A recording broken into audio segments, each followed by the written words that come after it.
10,000 world के पिछले episode में हमने देखा कि एंशिएंट डीमन अपने डेमोनिक चेन का यूज करते हुए मैंगटियान की बॉडी को रिफाइन करने की कोशिश करता है। यह देखते ही लिन फैंग काफी तेजी से आगे बढ़ते हुए अपने निर्वाणा स्वॉर्ड से अटैक करके उस डीमन के डेमोनिक चेन को डिस्ट्रॉय करते हुए उसे घायल कर देता है।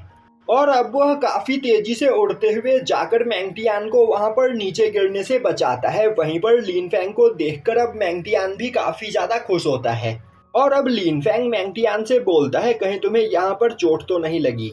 मैंगटियान बोलता है, नहीं, मैं यहाँ पर बिल्कुल ठीक हूँ। अब लिन फैंग मैंगटियान को एक जगह पर लाकर नीचे रखता है और बोलता है, तुम यहाँ पर आराम करो, इस डीमन को मैं संभालता हूँ। यह बोलते हुए वह काफी तेजी से उस डीमन की ओर उससे फाइट करने के लिए आगे चला जाता है।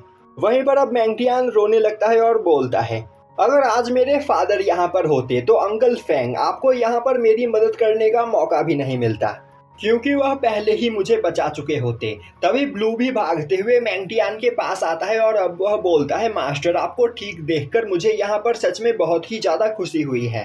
तभी मैंगटियान अपने आंसू पोंछते हुए बोलता है, बेवकूफ, मैं एक मर्द हूँ और मर्द को दर्द नहीं होता है। और क्या तुम्हें सच में लग रहा था कि यह मामूली सा डीमन मेरा कुछ बिगाड़ सकता है?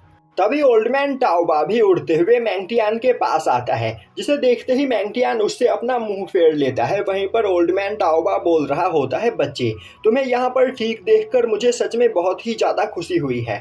अब यह देखते ही ब्लू गुस्से में बोलता है, ओल्ड मैन, तुम्हें यहाँ पर ज्यादा खुश होने की कोई जरूरत नहीं, क्योंकि अब तक हमने तुम्हें तुम्हारी गलती के लिए माफ नहीं किया है।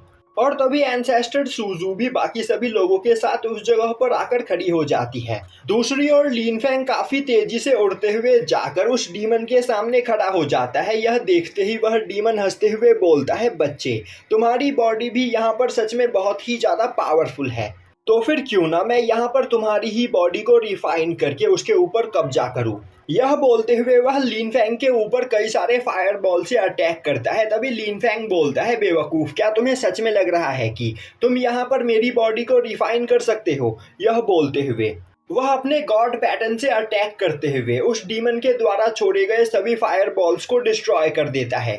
यह देखते ही वह डीमन डर जाता है, क्योंकि अब लिन फैंग के द्वारा बनाया गया गॉड पैटर्न काफी तेजी से उसे बांधने के लिए उसकी ओर आगे बढ़ रहा होता है। तभी वह अपने डेमोनिक चेन से अटैक करते हुए उस गॉड पैटर्न को डिस्ट्रॉय कर देता है। और अब वह डीमन हैरान होते हुए बोलता है, मैंने कभी नहीं सोचा था कि आज के टाइम पर भी यहाँ पर कोई फॉरबिडन गॉड पैटर्न का यूज कर सकता है। बच्चे, तुम सच में बहुत ही ज्यादा इंटरेस्टिंग पर्सन हो। तुम्हारी कल्टीवेशन अभी बहुत ही ज्यादा कम है, पर इसके बावजूद तुम इतनी ज्यादा खतरनाक टेक्निक्स का यूज कर सकते हो। अब तो मुझे यहाँ पर तुम्हारी ही बॉडी चाहिए।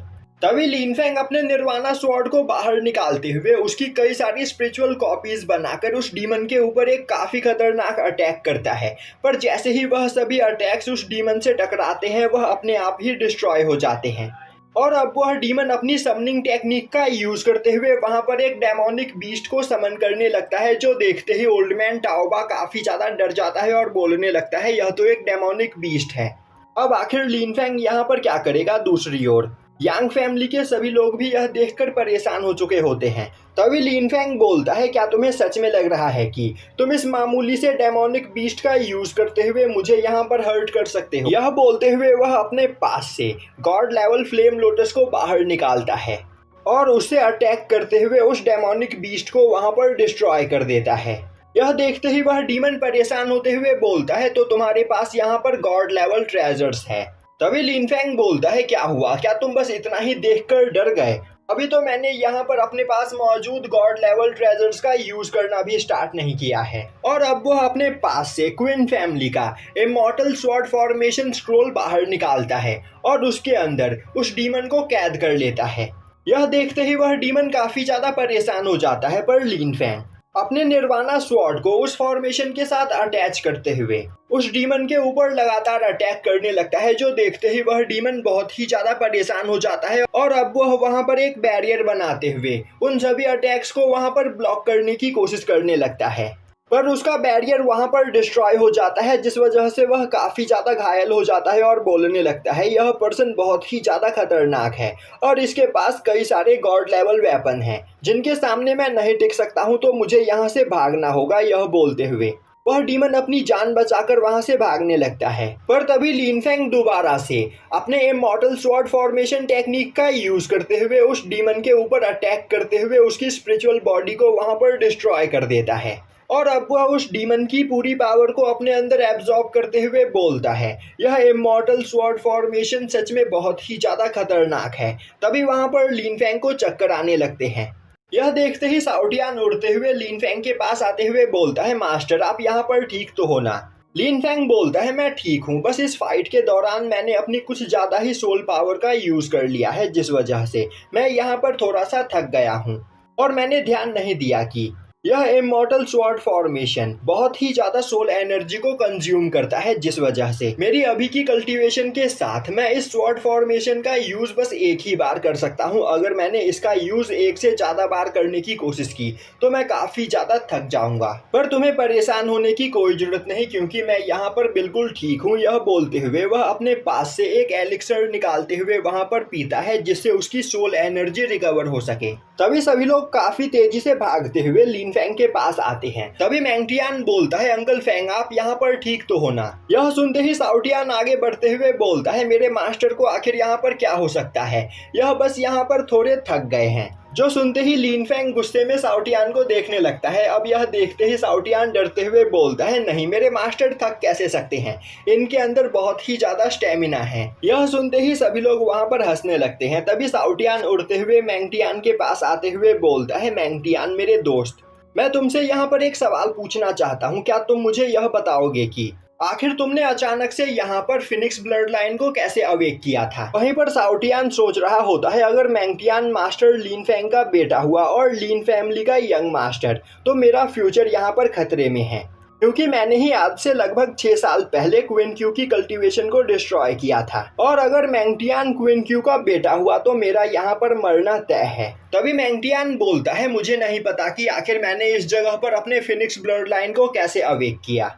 मैं तो बस उस डीमन को हराने के लिए अपने फैमिली के गॉड ब्लड लाइन को अवेक करने की कोशिश कर रहा था। तभी ओल्ड मैन टाओबा आगे आते हुए बोलता है, मैंगटियान मुझे बताओ, क्या तुम्हारे एंसेस्टर अपर वर्ल्ड के इमॉर्टल्स है? मैंगटियान बोलता है, मुझे इस बारे में नहीं पता, पर मैं यह जानता हूँ कि मेरी मदर की फैमिली की ओर से किसी के भी पास फिनिक्स ब्लड लाइन नहीं है। तभी लिन फेंग आगे बढ़ते हुए बोलता है, क्या पता तुम्हारे फादर के फैमिली मेंबर्स के पास फिनिक्स ब्लड लाइन हो।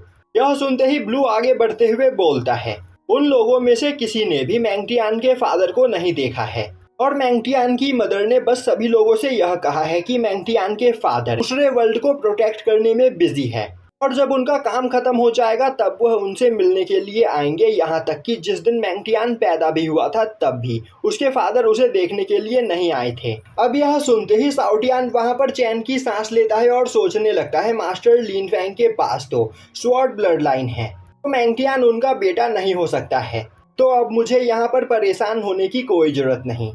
दूसरी ओर अपनी जगह पर खड़ा लिन फेंग सोच रहा होता है, पता नहीं क्वीन क्यू अभी क्या कर रही होगी, मुझे भी उससे मिले यहाँ पर कई साल बीत गए हैं। तभी मास्टर टाओबा आगे बढ़ते हुए मैंगटियान से बोलता है, तुम्हारे फादर सच में बेकार इंसान है, आखिर कोई फादर अपने फैमिली और बच्चे को ऐसे कैसे छोड़ सकता है। तभी ब्लू बोलता है, मास्टर मैंगटियान के फादर के बारे में इस तरह बात मत करो, मास्टर मैंगटियान ने बचपन से ही अपने फादर को अपना हीरो माना है और वह अपने फादर की बहुत ही ज्यादा रिस्पेक्ट करते हैं, पर पता नहीं मैं मैंगटियान के फादर के बारे में भी इस तरह की बात बोल सकता हूँ या फिर नहीं, क्योंकि मेरे ख्याल से मास्टर मैंगटियान के फादर अपने फैमिली के बारे में भूल चुके हैं। उन्होंने इतने सालों में एक भी बार हम लोगों से मिलने की भी कोशिश नहीं की, और तो और इस वजह से उनके मैंग फैमिली की सिचुएशन खराब होती चली जा रही है, क्योंकि अचानक से मैंग फैमिली के सभी पावरफुल लोगों की कल्टीवेशन स्टॉप हो गई है और उन सभी की कल्टीवेशन धीरे धीरे डिस्ट्रॉय होती चली जा रही है, जिस वजह से मैंग फैमिली के हेड अपने फैमिली को डिस्ट्रॉय होने से बचाने के लिए मास्टर मैंगटियान की मदर की शादी यहाँ पर किसी दूसरे पावरफुल फैमिली के पर्सन से करने जा रहे हैं। और इसमें उनकी भी कोई गलती नहीं है, क्योंकि अगर उन्होंने अपनी फैमिली को बचाने के लिए जल्द ही कोई एक्शन नहीं लिया तो उनकी पूरी फैमिली डिस्ट्रॉय हो जाएगी। और इन्हीं सब चीजों से बचने के लिए मास्टर मैंगटियान इसी पावरफुल ट्रेजर की तलाश में निकले हैं, जिन्हें रिफाइन करके मास्टर मैंगटियान के ग्रैंडफादर और उनकी मदर अपनी पावर को रिस्टोर कर सके। अब यह सुनकर वहां पर खड़े सभी लोगों को मैंगटियान के फादर के ऊपर बहुत ही ज्यादा गुस्सा आता है। तभी मिस यांग बोलती है, आखिर मैंगटियान का फादर किस तरह का पर्सन है, उसने अपने फैमिली को ऐसे डिस्ट्रॉय होने के लिए छोड़ दिया। और यह सब सुनकर लिन फेंग को वहां पर बुरा लग रहा होता है और अब वह सोचने लगता है, पता नहीं मैं यहाँ पर गिल्टी क्यों फील कर रहा हूँ, पर मुझे यहाँ पर क्वीन क्यू से मिले लगभग 6 साल हो गए हैं और अगर यहाँ पर क्वीन क्यू का बच्चा होगा तो वह भी लगभग मैंगटियान की ही एज का होगा और शायद से वह भी मैंगटियान की मदर वाली सिचुएशन में फंसी होगी। यह सोचते हुए लिन फेंग वहां पर परेशान होने लगता है। दूसरी ओर सभी लोग मैंगटियान के फादर के बारे में वहां पर बुरा भला बोल रहे होते हैं, जो सुनते ही मैंगटियान गुस्से में चिल्लाते हुए बोलता है, मेरे फादर के बारे में यहाँ पर बकवास करना बंद करो। मेरे फादर एक रियल हीरो है जो अपने वर्ल्ड को प्रोटेक्ट करने की कोशिश कर रहे हैं और इसी वजह से वह अब तक मुझसे मिलने के लिए नहीं आ पाए हैं। और तो और मेरी मदर यहाँ पर मेरी फादर की काफी ज्यादा रिस्पेक्ट करती है, तो तुम मेरे फादर के बारे में यह सब कुछ बकवास नहीं कर सकते हो। अब यह सुनते ही लिन फेंग और भी ज्यादा परेशान होने लगता है और सोचने लगता है, अगर यहाँ पर मेरा बच्चा हुआ तो क्या वह भी मेरे बारे में ऐसा ही सोचता होगा या फिर वह मुझसे नफरत करता होगा। मुझे यहाँ पर अब कुछ भी करके जल्द से जल्द क्वीन क्यू को ढूंढना होगा और अब जैसे ही मैं स्पिरिचुअल डोमेन में वापस लौटूंगा मैं यहाँ पर सबसे पहले क्वीन क्यू को ढूंढने का काम करूंगा, क्योंकि मैं नहीं चाहता कि मेरी वजह से क्वीन क्यू किसी प्रॉब्लम में फंसी हो। तभी ओल्ड मैन टाओबा मैंगटियान के पास आते हुए बोलता है, बच्चे अब तक यहाँ पर मैं तुम्हारे फादर के बारे में जितना कुछ समझ पाया हूँ उस हिसाब से तुम्हारे फादर एक ईवल पर्सन है, तो तुम्हें उनके बारे में सोचकर परेशान नहीं होना चाहिए। और तो और तुम्हारे पास यहाँ पर डिवाइन बॉडी है, साथ ही साथ एंशिएंट गॉड ब्लड लाइन और फिनिक्स ब्लड लाइन भी, तो तुम जल्द ही यहाँ पर अपने फादर को भी सरपास कर दोगे। तभी मैंगटियान गुस्से में अपने कंधे के ऊपर से ओल्ड मैन टाओबा का हाथ हटाते हुए बोलता है, ओल्ड मैन बकवास करना बंद करो और शांति से अब मुझे यह बताओ कि आखिर वह ट्रेजर कहाँ पर रखा हुआ है जिस ट्रेजर को लेने के लिए तुम मुझे इस जगह पर लेकर आए थे। ओल्ड मैन टाओबा बोलता है, तुम उस जगह पर नहीं जा सकते हो क्योंकि वह ट्रेजर डीमन सप्रेसिंग टावर के अंदर रखा हुआ है, जिस जगह पर कई सारे डीमंस कैद होंगे। मैंगटियान बोलता है, मुझे इससे कोई फर्क नहीं पड़ता है, अगर मुझे वह ट्रेजर मिल जाए तो उस इमॉर्टल ट्रेजर का यूज करते हुए मैं अपने ग्रैंडफादर की इंजरी को हील कर सकता हूँ और क्या पता उस ट्रेजर की वजह से मेरी मदर की कल्टीवेशन भी यहाँ पर रिकवर हो जाए, जिसके बाद मेरे मैंग फैमिली को यहाँ पर किसी दूसरे फैमिली के ऊपर निर्भर नहीं रहना होगा। तभी ओल्ड मैन टाओबा बोलता है, डीमन सप्रेसिंग टावर बहुत ही ज्यादा खतरनाक जगह है, तो मैं तुम्हें उस जगह पर नहीं जाने दे सकता हूँ। मैंगटियान बोलता है, ओल्ड मैन क्या तुम्हें सच में लग रहा है कि तुम मुझे यहाँ पर रोक सकते हो। यह सुनते ही ओल्ड मैन टाओबा वहां पर परेशान हो जाता है। तभी लिन फेंग आगे बढ़ते हुए मैंगटियान के सर पर हाथ रखते हुए बोलता है, आप सभी लोगों को यहाँ पर परेशान होने की कोई जरूरत नहीं, मैंगटियान के साथ मैं उस टावर के अंदर जाऊंगा और उस ट्रेजर को कलेक्ट करने में वहां पर मैंगटियान की मदद करूंगा। यह सुनते ही सभी लोग हैरान हो जाते हैं और यहीं पर यह एपिसोड खत्म हो जाता है।